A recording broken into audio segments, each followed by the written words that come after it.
With the time at 8 minutes to 9, let us stay on the subject of identity and ask this question. What is Ireland? What does it stand for? It was, of course, so conservative, so church-dominated for so long, but now it has a gay Taoiseach, it has same-sex marriage as a legal thing, self-identification for transgender people, and soon we expect more liberal abortion laws too, as a result of a vote which seems, and I stress seems, the actual votes haven't been counted, but the exit polls seem pretty clear, seems to have been overwhelmingly in favour of legalisation.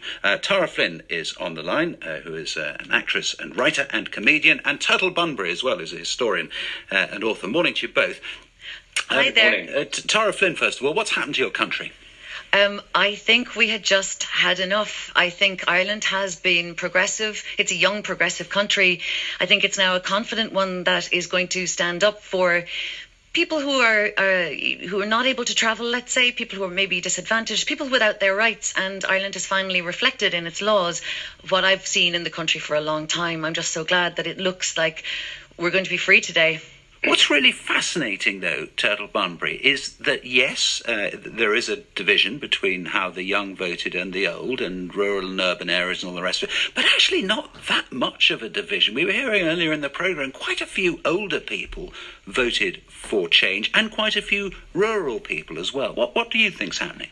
Yes, I think that is a really very interesting statistic this time around, because, it does seem that from the exit polls do suggest that it's been quite balanced all across the country, as you say, generationally. I know that I've been interviewing a lot of people in their 70s, 80s, 90s over the last 15, 20 years, and a lot of them grew up in an age when really the Catholic Church was all powerful. I mean, it dominated Ireland from the 1930s right through until this century. And when they were young children at school, they were told that they would burn in hell for their sins. And a lot of them believed that. And then by the early 1990s, the church's grip suddenly began to lessen. And, it's well documented, the litany of scandals that have brought the Catholic Church in Ireland down. But it definitely sowed considerable mistrust amongst that generation. And I think that's certainly showing up in the statistics of the exit poll. Tara Flynn, could the Catholic Church, if it had behaved differently, if it had been much more open about those scandals, much more apologetic much earlier, could it have changed the course of history, do you think? I think there was always going to be a move away from the dogma of the Catholic Church and that sort of oppressive nature it has had in this country. And I'm talking about the institutional, the church itself, the sort of business of the church, not everyday people of faith. Because the truth is that everyday people of faith were gay and wanted to marry. Everyday people of faith do need abortion care. So it didn't reflect the reality, the lived reality for people. And finally, I think we're going to have that reality reflected in our laws. And Turtle Bunbury, when you look at the future of the church, I mean, can it now, it's lost a succession of battles, but can it now have a future, as it were, as an altered organisation? Because when you think of Ireland and you think of Catholic priests, actually, the two, you think of Maynooth, you think of the history of the way in which the Catholic Church has been fuelled, powered by Ireland. Can that continue?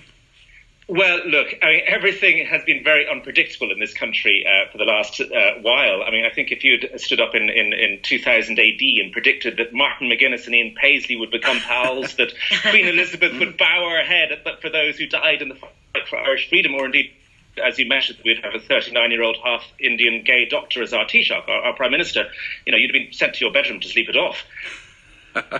So very hard to know what the future is, but a lot of thinking to do. It was nearly 40 years ago since Pope John Paul II came. A third of the population of Ireland went out to see him celebrate Mass in Phoenix Park. Pope Francis is coming here to do the same in August. Will he get the same crowd? I don't think so. Well, either way, I mean, the unpredictability, Tara Flynn, is rather wonderful, isn't it? And, I mean, albeit disconcerting for some, it is still, it's going to be an exciting place to live in the next few years. Well, for the people who voted no yesterday, their Ireland isn't going to change. To their eyes, it won't change, because finally now people who need abortion care can be in private with their doctor. doctors. This will no longer be a public debate, and that's how it should be. So they won't see the healthcare will be here. We hope. We've got to work on the legislation next. I'm not looking forward to. I'm glad I won't be in those rooms, because I think that will be hard fought. But the other thing to remember is that older people across this island have been keeping secrets for a very long time. So although people say this is unpredictable, I think it just hasn't been vocal. But I think that they voted with their votes yesterday. Which is the best way to do it, isn't it? Tara Flynn, Turtle Bunbury as well. Thank you both very much. Okay, so that was the Today Show on BBC, which was recorded this morning, which was the 26th of May 2018. And that's on the back of exit polls from the Irish Times and RTE last night, which suggest that between 68 and 70% of Irish voters have said yes to the repeal of the Eighth Amendment,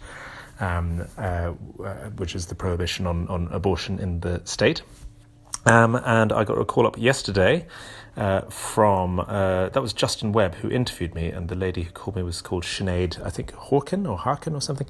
And she called me yesterday about 5 o'clock in the evening and asked if I would do that interview. Luckily I was unaware of how bad the Skype connection was, but that was recorded on Skype from the bedroom of Ali's bedroom at Bishop's Court.